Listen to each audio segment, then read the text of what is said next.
സാധാരണക്കാർക്ക് പെട്ടെന്ന് മനസ്സിലാക്കാൻ പറ്റുന്ന നല്ലൊരു ചിഹ്നമാണ്. സമൂഹത്തിന്റെ ഈ സത്സരണിയിൽ നിന്ന് മാറി നിൽക്കുന്നവരെയൊക്കെ അറിയപ്പെടണമെങ്കിൽ അവർക്ക് ഈ സമൂഹം തറവാടിൽ നിന്ന് തിരിഞ്ഞു പോകുമ്പോൾ നൽകിയിരിക്കുന്ന പേര് പറഞ്ഞെങ്കിലേ അറിയും. ഇപ്പൊ ഇവിടെ ഒരു പ്രസംഗം നടക്കുമ്പോൾ പരമ്പരാഗതമായി നടന്നു വരുന്ന വഴവോ വിഷയങ്ങളോ അല്ല, ഇതുവരെ കേൾക്കാത്ത പുത്തൻ വിഷയങ്ങളോ വാദങ്ങളോ ആണ് കേൾക്കുന്നതെങ്കിൽ ആരാണ് ആ പ്രസംഗം നടത്തുന്നത്, ഏതാണ് ആ വിഭാഗം, ആരാപ്പത് കൂട്ടര് എന്ന് ചോദിക്കാത്തവരാരും ഉണ്ടാവില്ല. അതാരാണ് വിഭാഗം എന്ന് ചോദിച്ചാൽ ആ വിഭാഗത്തെ അവരെ അറിയപ്പെടുന്ന ഏതെങ്കിലും നാമം കൊണ്ട് പറഞ്ഞില്ലെങ്കിൽ അവരെ തിരിയുകയുമില്ല. നേരെ മറിച്ച് മുസ്ലിംകളുടെ വാഴ്, സുന്നികളുടെ വാഴ് എന്ന് പറഞ്ഞാൽ ഏതു സംഘടനക്കാർ നടത്തിയാലും സുന്നികളുടെ വാഴ് വേറെ തിരിയും. ഇത് പറയുമ്പോൾ എ പിക്കാര് സംസ്ഥാനക്കാര് ഇങ്ങനെ വേറിട്ട് സുന്നിയും പറയുന്നില്ല എന്ന് പറയും. ഇതൊക്കെ സംഘടനാ നാമങ്ങളാണ്. സംഘടനാ നാമത്തിൽ നിന്ന് വിട്ട് പ്രാസ്ഥാനിക നാമത്തിൽ ഇവരെ എങ്ങനെയും എവിടെയും അറിയപ്പെടും. ഏത് രാജ്യത്തും അറിയപ്പെടുന്ന വിഭാഗമാണ് അഹ്ലുസുന്നത്ത്. തമിഴ്നാട്ടിലാവട്ടെ, കർണാടകയിലാവട്ടെ, ഉത്തരേന്ത്യയിൽ എങ്ങുമാവട്ടെ, ദക്ഷിണേന്ത്യയിൽ എവിടെയാവട്ടെ, ഇന്ത്യ രാജ്യത്തിന് വെളിയിൽ വിദേശങ്ങളിൽ എവിടെയാവട്ടെ, ഈ പഴയ ആശയത്തിലും പഴയ വിശ്വാസത്തിലുമുള്ള ആളുകൾ ഒന്നിച്ചൊരു പ്രാസ്ഥാനിക നാമത്തിൽ അറിയപ്പെടും സുന്നി പ്രസ്ഥാനം അഹ്ലുസുന്നത്ത് വൽ ജമാഅ എന്ന്. പ്രാദേശികമായി അവർക്ക് പ്രത്യേകം സംഘടനകളുണ്ടെങ്കിൽ ആ സംഘടനാ പേരും അറിയപ്പെടുന്നു. ഇത് സംഘടന കുഴപ്പം വന്നപ്പോണ്ടായതാണ്. സംഘടന കുഴപ്പത്തിന് മുൻപ് ഇതില്ല. സംഘടനയുടെ പേരും സംഘടനാ കുഴപ്പവും ഉണ്ടാക്കിയതും നമ്മൾ അഹ്ലുസുന്നത്തിന്റെ ആളുകളല്ല.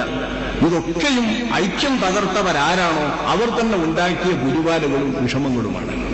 ഈ സംഘടനയൊന്നുമില്ലാതെ, സംഘടനാ നാമങ്ങളൊന്നുമില്ലാതെ മുസ്ലിമീങ്ങൾ അഹ്ലുസുന്നത്തായി കേരളത്തിൽ ജീവിച്ചു വരുന്നതിനിടയിൽ പുതിയ ഒരു സംഘടനാ നാമത്തിൽ ഒരു സംഘടിത രൂപം കേരളാടിസ്ഥാനത്തിൽ ഉണ്ടാക്കി വന്നത് ആദ്യമേ ബിദ്അത്തിന്റെ സംഘമാണ്, വഹാബിസമാണ്. കേരളത്തെ സംബന്ധിച്ചിടത്തോളം കേരളീയ മുസ്ലിം ചരിത്രത്തിൽ ഈ സംഘമാണ് സംഘടനാ നാമത്തിൽ മുസ്ലിമീങ്ങളെ ചേരിതിരിച്ചതും വിഭജിച്ചതും. ശേഷം അനിവാര്യമായ വേളയിൽ പലർക്കും അങ്ങനെ വരുമല്ലോ, അങ്ങനെ സംഘടനകളുടെ നാമങ്ങളൊക്കെ വന്നു. അപ്പൊ ഈ നാമങ്ങൾ മാറി നിർത്തിയാൽ പ്രസ്ഥാനം അറിയപ്പെടാൻ പ്രത്യേകം നാമം ആവശ്യമില്ല. ശരിയായ നാമത്തിൽ അവർ അറിയപ്പെടും മുസ്ലിമീങ്ങൾ, സുന്നികൾ എന്ന്. ഇങ്ങനെ അറിയപ്പെടുന്ന വിഭാഗം എല്ലാവർക്കും തിരിയുന്ന പോലെ ഇന്ന് പരമ്പരാഗതമായി ജീവിച്ചു വരുന്ന വിഭാഗമാണ്.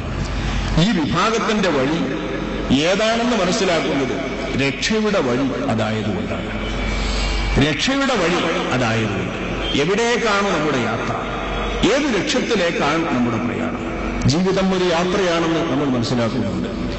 അള്ളാഹുവിലേക്കുള്ള ഈ യാത്രയിൽ അള്ളാഹുവിനെ കണ്ടെത്താൻ, അള്ളാഹുവിലേക്ക് എത്താൻ, അള്ളാഹുവിനെ കാണാൻ നമുക്ക് പറ്റണം. സ്വർഗലോകത്ത് വെച്ച് മാത്രമേ അള്ളാഹുവിനെ കാണൂ.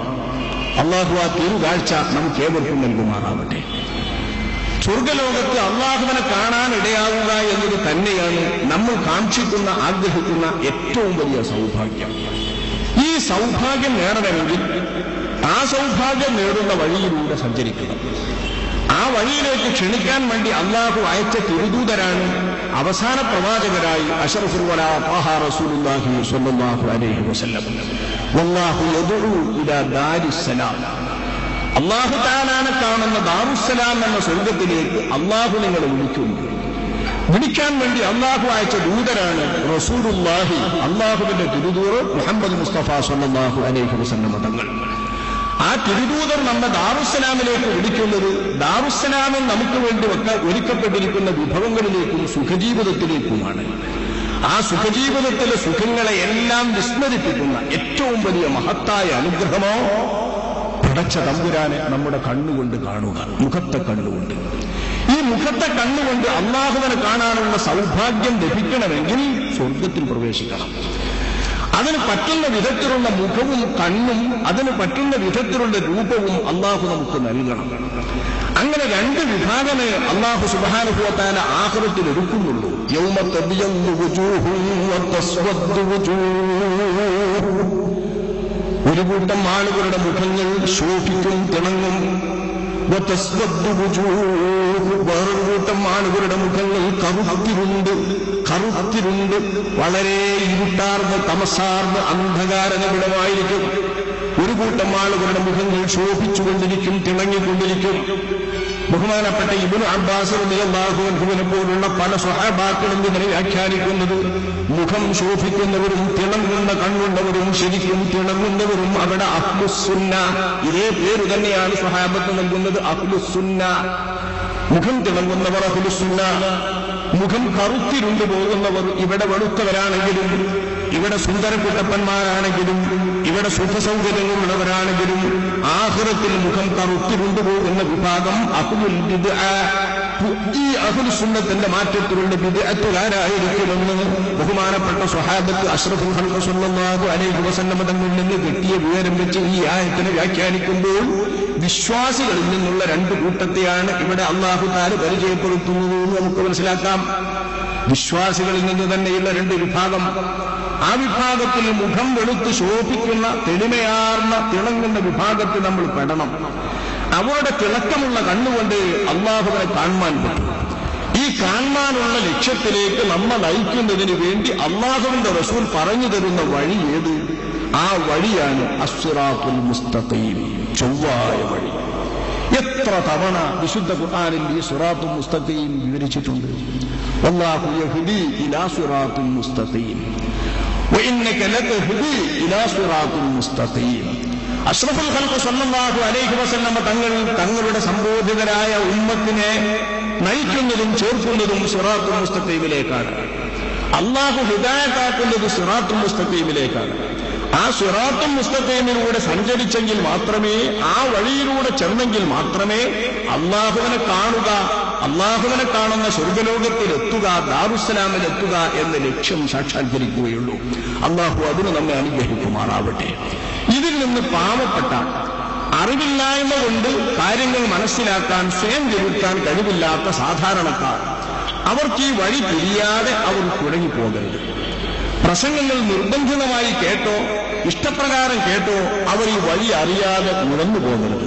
ഇത് ലക്ഷ്യമാക്കിക്കൊണ്ട് ഏതാണ് ഈ വഴിയെന്ന് മനസ്സിലാക്കുവാൻ പ്രമാണങ്ങളുടെ വെളിച്ചത്തിൽ മാത്രം അക്കാര്യം സംസാരിക്കുകയാണ് ഇവിടെ നാം ഉദ്ദേശിക്കുന്നത്. വ്യക്തിഹത്യ ഇവിടെ ഉദ്ദേശമില്ല. വ്യക്തിപരമായ പരാമർശങ്ങൾ നമ്മുടെ വിഷയവുമല്ല, അത് നമ്മുടെ ശൈലിയും രീതിയുമല്ല. അല്ലെങ്കിൽ ആരാണ് ഈ വ്യക്തികൾ? ഇവരൊക്കെ അഹ്ലുസുന്നത്തിനാര്? മറുകക്ഷിക്കാര്. ഏതെങ്കിലും ഒരു ചെറിയ കോളേജിൽ നിന്നൊരു ബിരുദം വാങ്ങി വന്ന ഒരു ചെറിയ കുട്ടി അത് ഏതെങ്കിലും ഒരു വാൽനാമം പേരിനൊപ്പം സ്വീകരിക്കാൻ കിട്ടുമ്പോഴേക്ക് അവരവരുടെ പ്രസ്ഥാനത്തെ ആരാണ്? ആരുമല്ല. ഒരു സത്താഫി എന്ന് കേൾക്കുമ്പോൾ അഹ്ലുസുന്നത്ത് വൽ ജമാഅത്തിന് ആരാണ്? കേവലം ഒരു വ്യക്തി എന്നതിൽ കവിഞ്ഞു. ഒരു സെലഫി ആരാണ്?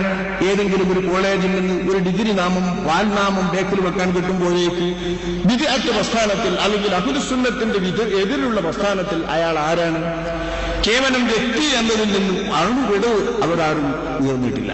വ്യക്തികൾ മാത്രം. എന്നിരിക്കെ പിന്നെ അവരുടെ വ്യക്തിപരമായ കാര്യങ്ങളും വ്യക്തിപരമായ ദൗർബല്യങ്ങളും വ്യക്തിപരമായ വിഷയങ്ങളും പറഞ്ഞ് ഖണ്ഡിക്കുന്നതിൽ സമുദായത്തിനെന്ത് നേട്ടം? ദീനിനെന്ത് നേട്ടം? ഇവിടെയല്ലേ സംവാദങ്ങളും പ്രഭാഷണങ്ങളുമൊക്കെ വഴിതെറ്റിപ്പോകുന്നത്? ഇങ്ങനെ വഴിതെറ്റുമ്പോഴല്ലേ പ്രശ്നങ്ങൾ ഉണ്ടാകുന്നത്? അപ്പോഴല്ലേ അങ്കലാപ്പുകൾ ഉണ്ടാകുന്നത്?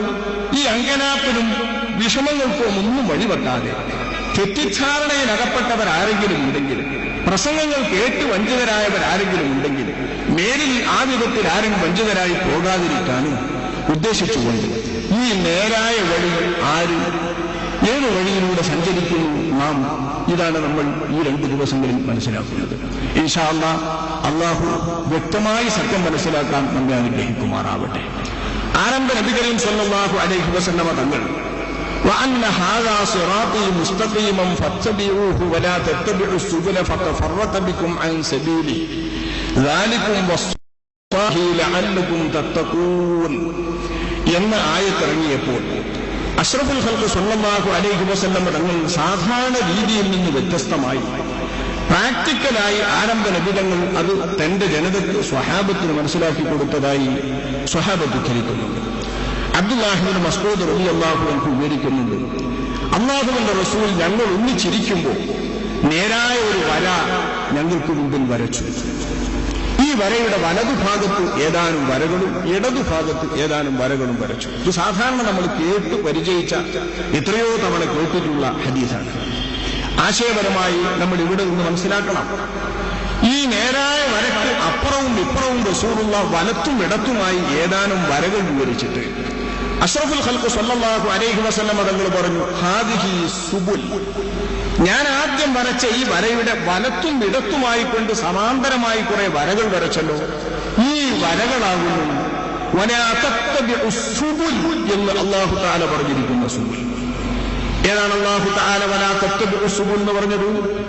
അല്ലാഹു തആല തിന്നാൻ പാടില്ലാത്ത ഒരുപാട് കാര്യങ്ങൾ പറഞ്ഞിട്ട് ജീവിതത്തിൽ അനിവാര്യമായി പാലിക്കേണ്ട ഒരുപാട് ചിട്ടകൾ വിവരിച്ച ശേഷം ഇതൊക്കെ അല്ലാഹു തആല നിങ്ങളോട് വസിയ്യത്തായി അറിയിച്ചതാണെന്ന് പ്രഖ്യാപിച്ചതിന്റെ ശേഷം ആ വസിയ്യത്തായി അറിയിച്ച കാര്യം എന്ന് കൂട്ടിച്ചേർത്തുകൊണ്ട് അല്ലാഹു തആല പറയുന്ന ആയത്താണ് സൂറത്തുൽ അൻആമിലെ 153-ാമത്തെ ആയത്ത്, വഅന്ന ഹാദാ സിറാത്തീ മുസ്തഖീമാ, വഅന്ന ഹാദാ, ഞാൻ നിങ്ങളുടെ മുമ്പിൽ കൊണ്ടുവന്ന് നിങ്ങൾ നയിച്ചുകൊണ്ടിരിക്കുന്ന ഈ മാർഗം സിറാത്തീ മുസ്തഖീമാ, ഇതാണ് എന്റെ മാർഗം, മുസ്തഖീമാ, ചൊവ്വായ എന്റെ മാർഗം ഇതാണ്. ഫത്തബിഊഹു, ആ മാർഗത്തെ നിങ്ങൾ പിന്തുടരുക. വലാ തത്തബിഉ സുബുൽ, അതിനപ്പുറവും ഇപ്പുറവുമുള്ള മാർഗങ്ങളോട് നിങ്ങൾ പിൻപറ്റി പോകരുത്. ഫതഫറഖ ബിക്കും, ആ മാർഗങ്ങൾ നിങ്ങൾ പിൻപറ്റിയാൽ ആ മാർഗങ്ങൾ നിങ്ങളെ ചിന്ന ഭിന്നമാക്കി നിങ്ങളെ ചേരി തിരിച്ചു കളയും. അൻ സബീലിഹി, അല്ലാഹുവിന്റെ തനതായ ഐക്യത്തിന്റെ പാശത്തിൽ നിന്ന് മാർഗത്തിൽ നിന്ന് നിങ്ങളെ അത് ചേരി തിരിച്ച് ഭിന്നിപ്പിലേക്കാക്കി കളയും. ദാലികും വസ്വാകും ബിഹി ലഅല്ലകും തത്തഖൂൻ, ഇക്കാര്യം നിങ്ങളോട് അല്ലാഹു തആല വസിയ്യത്തായി അറിയിച്ചിരിക്കുന്നു എന്ന് അല്ലാഹു തആല പറഞ്ഞ ശേഷം വീണ്ടും അല്ലാഹു ആവർത്തിക്കുന്നു ഈ ആയത്തിന്റെ ഒടുവിൽ, വാലിക്കും, ഇപ്പറഞ്ഞ വസ്തുത, വസ്വാകും ബിഹി, ഇത് അല്ലാഹു തആല നിങ്ങളോട് വസിയ്യത്തായി അറിയിക്കുന്ന കാര്യമാണ്. ലഅല്ലകും തത്തഖൂൻ, നിങ്ങൾ മുത്തഖികളാകാൻ, മുത്തഖികളും തഖ്വയുള്ളവരുമാകാൻ അല്ലാഹു വസിയ്യത്തായി അറിയിക്കുന്നു എന്ന ഭാഷ ഉപയോഗിച്ച് ഈ സമൂഹത്തെ തെരഞ്ഞെടുത്തിരിക്കുന്ന, ഉദ്ബോധിപ്പിച്ചിരിക്കുന്ന, ആഹ്വാനം ചെയ്തിരിക്കുന്നത് ഈ മുസ്തഖീമായ വഴിയിൽ പിൻപറ്റാനാണ്. ഇതാണ് അല്ലാഹുവിന്റെ റസൂൽ നേരായൊരു വഴി വരച്ചിട്ട് അതിനു സമാനമായി വലത്തും ഇടത്തുമുള്ള രണ്ടു തരം വഴികളെ കാണിച്ചിട്ട് ഹാദിഹി സുബുൽ, ഈ ഇടത്തും വലത്തുമുള്ള വഴികളാണ് മറ്റു മാർഗങ്ങൾ, ഈ മാർഗങ്ങളോടാണ് നിങ്ങളോട് പിൻപറ്റരുതെന്ന് പറഞ്ഞിട്ടുള്ളത്. ഇതിന്റെ നടുവിലായി ഞാൻ വരച്ചിട്ടുള്ള ഈ സുന്ദര മാർഗമുണ്ടല്ലോ, ആ മാർഗമാണ് നിങ്ങളുടെ ശരിയായ മുസ്തഖീമായ സിറാത്ത്. നിങ്ങൾ നമസ്കാരത്തിൽ ഫാത്തിഹ സൂറത്തിൽ പ്രാർത്ഥിച്ചുകൊണ്ടിരിക്കുന്ന, നിർബന്ധമായും പ്രാർത്ഥിക്കേണ്ട ഇഹ്ദിന സിറാത്തുൽ മുസ്തഖീം എന്ന് പറയുന്ന സിറാത്തുൽ മുസ്തഖീം ഇതാണെന്ന് അഷ്റഫുൽ ഖൽഖ് സ്വല്ലല്ലാഹു അലൈഹി വസല്ലം തങ്ങൾ വിവരിച്ചു. ഇത് പ്രധാനപ്പെട്ട എല്ലാ തഫ്സീറിന്റെ കിതാബുകളിലും ഉദ്ധരിച്ചിട്ടുണ്ട്. ഈ ആയത്തിൽ പറഞ്ഞ സിറാത്തുൽ മുസ്തഖീം അല്ലാഹുവിന്റെ കിതാബും സുന്നത്തും അത് മുറുകെ പിടിച്ച് ജീവിക്കുക, ഇതിലേക്ക് ക്ഷണിക്കാനാണ് ഞങ്ങൾ വന്നത്. കിതാബ് സുന്നത്ത്, ഇതാണ് പുത്തൻവാദികളായി വന്നിട്ടുള്ള കക്ഷികൾ, മിക്ക കക്ഷികളും ഉന്നയിച്ചിട്ടുള്ളവ. ഇപ്പൊ നമ്മുടെ കാലത്ത്, വർത്തമാനകാലത്ത് കേരളത്തിലുള്ള വിദ്യാർത്ഥിന്റെ പ്രസ്ഥാനക്കാരും കിതാബ് സുന്നത്തിലേക്ക് ക്ഷണിക്കാൻ വരുന്നവർ, കിതാബും സുന്നത്തും അനുസരിച്ച് ജീവിക്കാൻ വേണ്ടി ആഹ്വാനം ചെയ്യുന്നവർ. ഖുർആനും സുന്നത്തും ഒറ്റയ്ക്ക് പറഞ്ഞാൽ വേഗം തിരിയല്ലോ. ഖുർആനും സുന്നത്തും, ഖുർആനും സുന്നത്തും ഇത് കേൾക്കുമ്പോൾ സാധാരണക്കാരിലേക്ക് ഈ ശബ്ദം തന്നെ നിരന്തരമായി ഇറക്കിത്തന്നവർ ഞങ്ങളാണ്. ഖുർആൻ പഠിക്കാൻ വേണ്ടി ഒരുക്കി തന്നവർ ഞങ്ങളാണ്. ഖുർആൻ പഠിപ്പിക്കാൻ വേണ്ടി മുതിർന്നവർ ഞങ്ങളാണ്. ഖുർആൻ നിങ്ങൾക്ക് ഇതുവരെ പണ്ഡിതന്മാർ പഠിപ്പിച്ചിട്ടില്ല, നിങ്ങളെ പഠിപ്പിക്കാറുമില്ല, നിങ്ങളെ പഠിക്കാൻ ആഹ്വാനം ചെയ്യാറുമില്ല. സുന്നത്തിന്റെ പാഠങ്ങൾ നിങ്ങൾക്ക് പണ്ഡിതന്മാർ നൽകാറില്ല. ഖുർആനും സുന്നത്തും വിട്ട് ഏതൊക്കെയോ ഇമാമിയങ്ങളുടെ ഉദ്ധരണികളും ഇമാമുകളുടെ കിതാബുകളും ഇമാമുകളുടെ അഹ്കാമുകളും വിധികളും, ഇതാണ് നിങ്ങൾ ഇന്നുവരെ വഴന്നു കേട്ടത്, ഉറുദു കേട്ടത്, പ്രസംഗങ്ങളിൽ കേട്ടത്, മാസികകളിൽ വായിച്ചത്, ഫത്വാകളിൽ ഉദ്ധരിച്ചത്. ഇവിടെ നിന്ന് വിട്ട് ഖുർആനും സുന്നത്തും, ഖുർആനും സുന്നത്തും എന്ന് നിരന്തരം കേൾക്കാൻ തുടങ്ങിയത് ഞങ്ങളുടെ ഈ പ്രസ്ഥാനം വന്ന ശേഷമല്ലേ? ഇസ്ലാഹി പ്രസ്ഥാനം അല്ലെങ്കിൽ നവോത്ഥാന പ്രസ്ഥാനം, ഈ പ്രസ്ഥാനം വന്ന ശേഷമാണ് ഖുർആനും സുന്നത്തും എന്ന് നിങ്ങൾ കേൾക്കുന്നത്. ഇപ്പൊ ഖുർആനും സുന്നത്തിലേക്ക് ക്ഷണിക്കാൻ വന്നവർ ഞങ്ങൾ. അല്ലാഹുവിന്റെ റസൂലാകട്ടെ ഈ സമൂഹത്തിന് വേണ്ടി ഒഴിച്ചിട്ടിരിക്കുന്നത് ഖുർആനും സുന്നത്തും. ഈ ഖുർആനും സുന്നത്തിലേക്ക് പിടിച്ചു നിന്നാൽ പിഴക്കുകയില്ലെന്ന് നബിതങ്ങൾ തന്നെ പ്രത്യേകം പറഞ്ഞ ഖുർആൻ സുന്നത്തിലേക്ക് നിങ്ങൾ ഒന്നിച്ചു വരികയും മറ്റാരും പിഴക്കാം, ഒരാളും പ്രമാണമല്ല. ഇത് കേൾക്കുമ്പോൾ ഒരുവിധം കാലിയായ മനസ്സുകളിലൊക്കെ വല്ലാതെ ശരിയായിട്ടുള്ള മരുന്ന് കിട്ടിയിട്ടില്ലാത്ത മുഴുവൻ മനസ്സുകളിലും അങ്കലാപ്പുണ്ടാവും. ശരിയെന്നല്ലേ എന്ന് ചിന്തി വരും. ഖുർആനും സുന്നത്തും എന്ന് കേൾക്കുന്നത് നമ്മൾ അങ്ങനെ തന്നെയാണല്ലോ. വസ്തുതി മനസ്സിലാക്കും. ഒരൊറ്റ വയലിൽ ഇതുവരെ പറഞ്ഞിരുന്ന വയലന്മാര് ഖുർആനും സുന്നത്തും ആയത്തൊക്കെ ഓരോങ്കിലും ഖുർആനും സുന്നത്ത് മുറുകെ പിടിച്ചോളിയെന്ന് സാധാരണ പറയാറില്ലല്ലോ. ഈ ശബ്ദം മുഴങ്ങാൻ തുടങ്ങിയത്, ഖുർആനും സുന്നത്തും എന്ന ശബ്ദം മുഴങ്ങാൻ തുടങ്ങിയത് ഇസ്ലാഹി പ്രസ്ഥാനക്കാർ എന്ന് സ്വയം പരിചയപ്പെടുത്തിയ വിഭാഗം വന്നിടത്ത് മുമ്പോട്ടാണ്. ഇപ്പൊ ഖുർആൻ സുന്നത്തും മുറുകെ പിടിക്കുക, മറ്റൊരാളുടെ വാക്കും പ്രമാണമല്ല. ആരും പിഴക്കാം, എല്ലാവരും പിഴക്കാം, ഖുർആനും സുന്നത്തും പിഴക്കില്ല. ഇത് പറഞ്ഞാൽ തിരിയാത്തവരാരാണ്? 75 കൊല്ലം കൊണ്ട് ഞങ്ങളുടെ പ്രസ്ഥാനം എന്ത് നേടിയെന്ന് ചോദിച്ചാൽ ഇതാണ് നേടിയത് എന്ന് തുറന്നു പറയാനും ഈ വിഭാഗത്തിന് ഇപ്പൊ നല്ല സന്തോഷം. എഴുതുന്ന ഒക്കെതാ ഞങ്ങളാകെ നേടിയത് ഖുർആനും സുന്നത്ത് എന്ന് പറഞ്ഞപ്പോൾ മനുഷ്യന് തിരിയാൻ തുടങ്ങി. ഖുർആൻ സുന്നത്തിലേക്ക് ജനങ്ങളെ ക്ഷണിച്ചത് ഞങ്ങളാണ്. ഖുർആൻ സുന്നത്ത് എന്ന ശബ്ദമുണ്ടാക്കിയത് ഞങ്ങളാണ്. ഖുർആൻ ക്ലാസ്, ഖുർആൻ പഠനം, ഖുർആൻ പഠിപ്പിക്കുക, ഇതൊക്കെ ആരാണ് ഉപയോഗിച്ചത്? ഇതൊക്കെ ഞങ്ങൾ പഠിപ്പിച്ചതാണ്.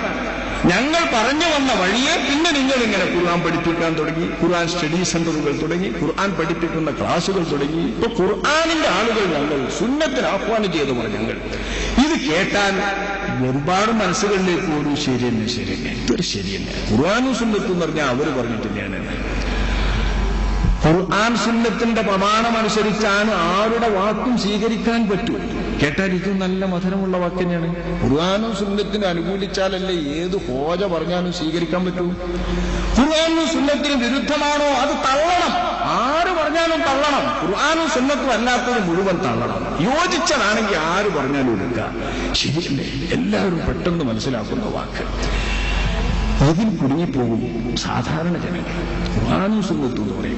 ഇനി ഏത് സുന്നിയാണെങ്കിലും ശരി, ഇവിടെ ഒരു ചെറിയ ഇണക്കം. ഖുർആന് പറ്റൂല എന്നറിയാനോ, സുന്നത്ത് പറ്റൂല എന്നറിയാനോ, ആ കൂട്ടത്തിൽ വേറെ ഒന്ന് കൂട്ടിച്ചേർക്കാനോ എന്ന് പറഞ്ഞാൽ ഒരു വസ്വാസ് ഒരുവിധം ആളുകൾക്കൊക്കെ ഉണ്ടാകും. ഈ വസ്വാസ് തന്നെയാണ് എന്റെ വിശ്വാസികളെ നാശത്തിന് ഹേതു. ഈ വസ്വാസാണ് നമ്മുടെ നാശത്തിന്റെ പടുകുഴിയിൽ എത്തിക്കുക. ഇവിടെ നമ്മുടെ സിറാത്തുൽ മുസ്തഖീമിൽ നിന്നും ഈ വാദം നമ്മൾ തിരിച്ചും ഏറ്റവും മോശമായ ഒരവസ്ഥയിലേക്കും പഴുകുണ്ടിലേക്കും കൊണ്ടുപോയിടും. കേൾക്കാൻ നല്ല രസമുള്ളത് പട്ടിൽ പൊതിഞ്ഞ പാഷാണം. പട്ടിൽ പൊതിഞ്ഞ പാഷാണെന്ന് പറയാറില്ലേ? സാധാരണ കേൾക്കുന്ന ഉദാഹരണമാണ്, അർത്ഥവത്തായ ഉദാഹരണമാണിത്. ഈ കാര്യത്തിൽ പട്ടിൽ പൊതിഞ്ഞ പാഷാണമാണ് വാസ്തവത്തിൽ ഈ വാക്കുകൾക്കുള്ളിലുള്ളത്. ഖുർആനും സുന്നത്തും കേൾക്കാൻ സുഖം. ഖുർആനും സുന്നത്തുമാണ് പിഴക്കാത്ത പ്രമാണങ്ങൾ, എല്ലാവരും അംഗീകരിക്കുന്നത്. ഖുർആനും സുന്നത്തിനും അനുയോജ്യമായതേ സ്വീകരിച്ചുകൂടൂ, അതിന് വിരുദ്ധമായത് തള്ളണം. ആർക്കും പെട്ടെന്ന് സമ്മതിക്കാൻ പറ്റാത്ത, തള്ളാൻ പറ്റാത്ത, ഏവരും സമ്മതിക്കുന്ന ആശയമുള്ള വാക്ക്. പക്ഷേ ഇതിന്റെ ഉള്ളിൽ ഒളിഞ്ഞു വെച്ചിരിക്കുന്ന വിഷം വളരെ ഗൗരവമുള്ള വിഷമാണ്. ഒരുവിധം സത്യവിശ്വാസത്തിനൊക്കെയും വിളക്കം തട്ടിക്കും. ഇതുകൊണ്ട് തന്നെ ഈ മുദ്രാവാക്യവുമായി വന്ന വിഭാഗം ഈ പാഷാണം കൊണ്ടുണ്ടാക്കി തീർത്തിരിക്കുന്നത് നല്ലൊരു പാഷണ്ഡന്മാരുടെ തലമുറ, മതവിരുദ്ധന്മാർ, യുക്തിവാദികൾ, നിഷേധികളുടെ ഒരു തലമുറ, എന്തും ചോദ്യം ചെയ്യുന്ന നിഷേധമുള്ള ഒരു തലമുറ സൃഷ്ടിക്കുവാനാണ്. എന്തു പറഞ്ഞാലും തങ്ങൾക്ക് ഇഷ്ടമുള്ളതാണെങ്കിൽ സ്വീകരിക്കും, തങ്ങൾക്ക് ബോധ്യപ്പെട്ടെങ്കിൽ സ്വീകരിക്കും, തങ്ങൾക്ക് മനസ്സിലായെങ്കിൽ സമ്മതിക്കും എന്ന് ഏത് വമ്പനും അവന്റെ ഉള്ളിൽ പറയും. ഏത് പ്രസംഗം കേട്ടാലും. ഈ പ്രസംഗത്തിന്റെ മുമ്പിൽ നിങ്ങൾ ഇങ്ങനെ ഇരിക്കുമ്പോ എല്ലാവരും എന്നെ തലകുലുക്കി സമ്മതിക്കും എന്ന് ഇപ്പോ ഞാൻ ധരിക്കില്ല. ഒരു പ്രാസംഗികനും ഇപ്പൊ ധരിക്കും.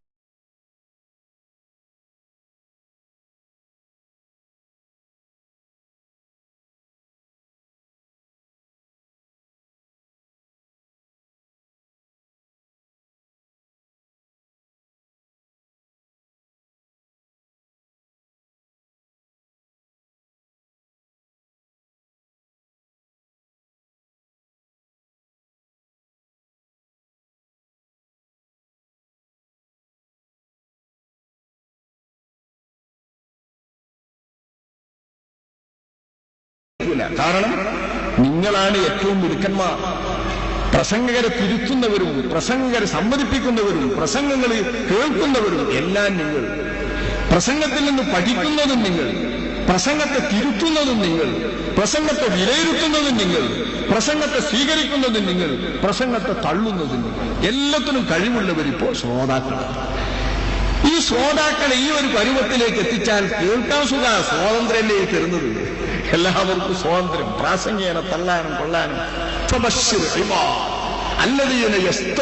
الذين يستمعون القول فيتبعون احسنه. ഏത് പ്രസംഗവും കേട്ടുള്ള, ഏത് ഉറുതിയും കേൾക്കാം, ഏത് പ്രസംഗം എല്ലാം കേട്ടിട്ട് അതിൽ നിന്ന് ഏറ്റവും മുന്തിയത് ഏതാണോ അത് സ്വീകരിക്കുക, അതിനോട് പിൻപറ്റുക. ഇങ്ങനെ ഈ ആയത്തിന് അർത്ഥം വെച്ചിട്ട് ആളുകളെ ഈ കാണുന്നൊരു പരുവത്തിലെത്തിച്ചു. എല്ലാവർക്കും വിധിയെഴുതുന്നവരും എല്ലാ വാക്കും തിരഞ്ഞെടുക്കുന്നവരും സാധാരണ ജനങ്ങൾ.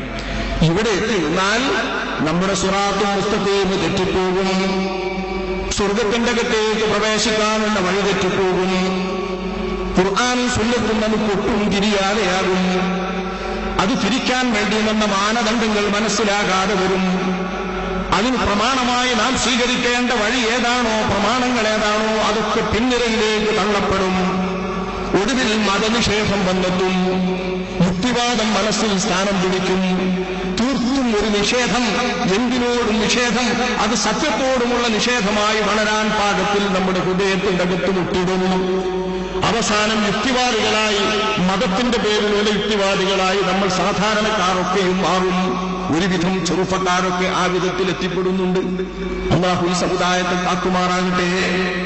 വാസ്തവത്തിൽ കേൾക്കാൻ സുഖമുള്ള ഈ വാദത്തിന്റെ ഉള്ളിൽ ഒളിഞ്ഞുകിടക്കുന്ന രഹസ്യവും അതിൽ അവർ ഒളിപ്പിച്ചു വെച്ചിരിക്കുന്ന വിഷാംശവും നമ്മൾ നല്ലപോലെ വിലയിരുത്തി മനസ്സിലാക്കിയേ തീരുള്ളൂ. കുറച്ച് നമ്മൾ ശ്രദ്ധിക്കന്നെ വേണം. ഖുർആൻ വേണ്ടെന്ന് ഇവിടെ ഒരു മുസ്ലിമും പറയില്ല. ഖുർആനും സുന്നത്തും വേണ്ടെന്ന് പറയുന്ന മുസ്ലിം ഇല്ല. പക്ഷെ ഖുർആനും സുന്നത്തും അഷ്റഫുൽ ഖൽഖ് സ്വല്ലല്ലാഹു അലൈഹി വസല്ലം തങ്ങൾ പിടിച്ചു നിൽക്കാൻ പറഞ്ഞത് എങ്ങനെയാണ്? അല്ലാഹുവിന്റെ റസൂൽ സ്വഹാബത്തിലേക്ക് ഖുർആൻ പഠിപ്പിച്ചത് എങ്ങനെയാണ്? സ്വഹാബത്ത് നബിയിൽ നിന്ന് ഖുർആൻ പഠിച്ചത് ഏത് രീതിയിലാണ്? ആ രീതിയിൽ മാത്രം പഠിച്ചെങ്കിലേ ഖുർആൻ പഠിക്കൂ. അപ്പോൾ മാത്രമേ ഖുർആനെ പിടിക്കാൻ കഴിയൂ. സുന്നത്ത് അല്ലാഹുവിന്റെ റസൂലിൽ നിന്ന് സ്വഹാബത്ത് എങ്ങനെയാണ് സ്വീകരിച്ചത്? ആ സുന്നത്ത് പഠിക്കാൻ സ്വഹാബത്ത് നബിയിൽ നിന്ന് പഠിച്ചതുപോലെ പഠിക്കാൻ പറ്റൂ. അപ്പോഴേ സുന്നത്ത് പിടിക്കാനും പറ്റും. ഖുർആനും സുന്നത്തും പിടിക്കാൻ എന്ന എളുപ്പമാണ്. ഖുർആനും സുന്നത്തും പിടിക്കുക എന്ന ഈ ഒരാഹ്വാനം തന്നെ ഇന്നത്തെ കാലത്ത് തീർത്തും അർത്ഥശൂന്യവും ഒരിക്കലും സ്വീകാര്യവുമല്ലാത്ത മുദ്രാവാക്യമാണെന്ന് ഒറ്റയടിക്ക് ഞാൻ പറഞ്ഞാൽ നിങ്ങൾ എല്ലാവരും കണ്ണു ചുളിക്കും, മുഖം ചുളിക്കും എന്ന് എനിക്ക് ഉറപ്പുണ്ട്. പക്ഷെ അങ്ങനെയാണ് വസ്തുത. നമ്മൾ മനസ്സിലാക്കാൻ കഴിയില്ല. എന്തുകൊണ്ട് എന്ന് പറയുന്ന കൂടി നിങ്ങൾ ശ്രദ്ധിക്കണം. അല്ലാഹുവിന്റെ കലാമാണ് ഖുർആൻ. ഈ ഖുർആൻ മനസ്സിലാകണം, പഠിക്കണം എന്ന് പറയുമ്പോൾ എങ്ങനെയാണത് പഠിക്കുക? ഇത് നമ്മൾ അറിയണമല്ലോ. പഠിക്കാതെ പിടിക്കാൻ കഴിയില്ലോ. ഞാൻ നിങ്ങൾക്ക് രണ്ടെണ്ണം ഒഴിച്ചിട്ട് പോകുന്നു. തറക്തു ഫീക്കും അംറൈൻ ലൻ തദില്ലു മാ തമസ്സക്തും ബിഹിമാ കിതാബുല്ലാഹി വസുന്നത്തു റസൂലിഹി ഔ കമാ ഖാല റസൂലുള്ളാഹി. രണ്ടെണ്ണം ഞാൻ നിങ്ങൾക്ക് ഒഴിച്ചിട്ട് പോകുന്നു. എന്റെ വേർപാട് കൊണ്ട് നിങ്ങൾ വിഷമിക്കേണ്ട. രണ്ടെണ്ണം നിങ്ങൾക്ക് ഒഴിച്ചിട്ട് പോകുന്നു. ലൻ തദില്ലു മാ തമസ്സക്തും ബിഹിമാ. അത് രണ്ടും പിടിച്ചു നിന്നാൽ നിങ്ങൾ പിഴക്കില്ല. കിതാബുല്ലാഹി വസുന്നത്തു റസൂലിഹി. അല്ലാഹുവിന്റെ റസൂലിന്റെ സുന്നത്ത് കിതാബുല്ലാഹ്. ഇത് അല്ലാഹുവിന്റെ റസൂൽ പറഞ്ഞതാണ്. ഇതെല്ലാവരും ഓതുന്നതുമാണ്. വയലുകളിലും ഉറുദുകളിലൊക്കെ അതിരഭിപ്രായമില്ലാതെ, അഭിപ്രായ വ്യത്യാസമില്ലാത്ത ഓതുന്നത്. പക്ഷെ കിതാബും സുന്നത്തും എങ്ങനെ പിടിക്കും നാം, എങ്ങനെ പഠിക്കും നാം, ഇത് നമ്മൾ മനസ്സിലാക്കേണ്ട ഒരു വിഷയമാണ്. എങ്ങനെ പഠിക്കുമെന്ന്. അള്ളാഹുവിന്റെ കിതാബ് അള്ളാഹുവിന്റെ കലാമാണ് എന്ന് ആദ്യം ഒന്ന് മനസ്സിലാക്കി. അള്ളാഹുവിന്റെ കലാം എന്ന് പറയുമ്പോൾ തന്നെ എന്റെ സാധാരണക്കാരൊന്ന് ആലോചിക്കും. ഈ പടപ്പുകളുടെ എല്ലാം സൃഷ്ടിച്ച അള്ളാഹുവിന്റെ കലാം. ഈ പടപ്പുകളിൽ ജീവജാലങ്ങളുണ്ട്. ജീവജാലങ്ങളിൽ മനുഷ്യന്മാരുണ്ട്. മനുഷ്യന്മാരെ പോലെ തന്നെ അതിലധികമായി ജിന്നുണ്ട്. ജിന്നിനെയും ഇൻസിനെയും പടച്ച, ഈ ലോകത്തെ എല്ലാ ജീവികളെയും പടച്ച, ജീവനില്ലാത്ത വസ്തുക്കളെയും പടച്ച സൃഷ്ടാവ്, ആ രാജാതിരാജന്റെ കലാം, അള്ളാഹുവിന്റെ കലാമായി അള്ളാഹു അവതരിപ്പിച്ചതാണ് അഷ്റഫുൽ ഖൽഖ് സ്വല്ലല്ലാഹു അലൈഹി വസല്ലം തങ്ങൾക്ക് ഖുർആൻ. അള്ളാന്റെ കലാം എന്ന് കേൾക്കുന്ന പോയിന്റ് തന്നെ നിങ്ങൾ മനസ്സിലാക്കണം. അള്ളാന്റെ കലാം, അള്ളാന്റെ സംസാരം എന്ന് പറഞ്ഞാൽ തന്നെ അത് തിരിയാൻ കുറച്ച് പാടുണ്ട് എന്നാണ്, കുറച്ച് പ്രയാസമുണ്ട് എന്നാണ് അതിന്റെ അർത്ഥം. സാധാരണ നമ്മിൽ നിന്ന് ഉയർന്ന ഒരാളുടെ സംസാരം നമുക്ക് തിരിയാൻ എത്ര കഷ്ടപ്പെടണം, അയാളുടെ പ്രസംഗം തിരിയണമെങ്കിൽ കുറച്ച് കഷ്ടപ്പെടണം എന്ന് നമ്മൾ പറയും. നമ്മെക്കാൾ കുറച്ചൊരു ഉയർന്ന ആളാണെങ്കിൽ നമ്മൾ ഒഫാത്തായ ആ ഓരുടെ സംസാരം തിരിയണമെങ്കിൽ സാധാരണഗതിയിൽ നമ്മളോട് നാടൻ കാര്യങ്ങളൊക്കെ പറഞ്ഞാൽ നമുക്ക് തിരിയും, ഓരോ കാര്യങ്ങൾ പറഞ്ഞാലും തിരിയും. നേരെ മറിച്ച് ശറഅന്റെ വല്ല നിയമങ്ങളോ ശറഅന്റെ വല്ല തത്വങ്ങളോ ഓർ മനസ്സിലാക്കിയിട്ടുള്ള തത്വങ്ങൾ ഓർ നിങ്ങൾ സാധാരണക്കാരോട് പറഞ്ഞാൽ